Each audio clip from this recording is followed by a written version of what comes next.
Hello, my name is Sonja Zaar and I'm a lecturer and researcher on leadership learning and development at the School of Business and Economics of Maastricht University in the Netherlands. The article How Business Students Think About Leadership that I wrote together with my colleagues Piet van den Bossche and Wim Gijselaers is an outcome of our research on leadership development that centers around the foundational question of how does leadership develop? You see, from our experience with teaching leadership, we observed that leadership development is not a given and that people do not automatically develop leadership capacity. In our classrooms, we saw students who progressed greatly in their leadership capacity, and we saw students who did not progress at all. We also observed that our predominant approach to teaching leadership, which is rather knowledge-driven and skills-based, did not yield the developmental results to the extent that we would want it to. In fact, the effect sizes for these knowledge-driven and skills-based activities often remained relatively small. So that made us wonder, why is this? Why is it that some students do not seem to progress in leadership capacity while others do when they're following the same knowledge-driven and skills-based leadership courses, workshops and trainings?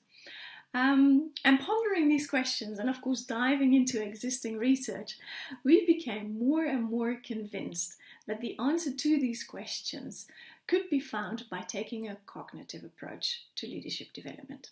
That is, looking into how people think about leadership and how people think about being a leader and how this impacts their leadership development.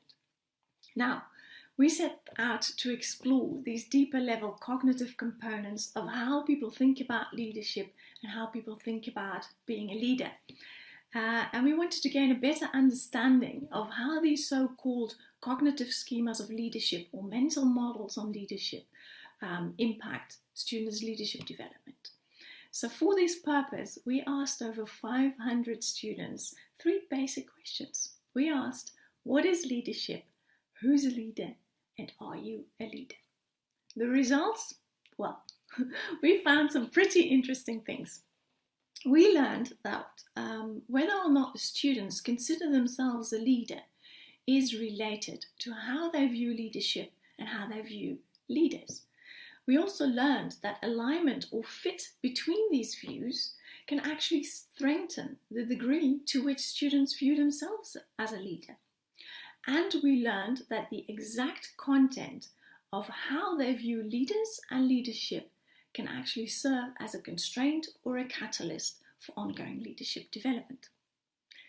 Now, interested to know more? Then dive into our article. There's a lot of fascinating details in there. There's a lot of good news in there too. And in there are concrete recommendations for how to incorporate a cognitive approach to developing leaders into leadership education. Thank you for listening and enjoy the read.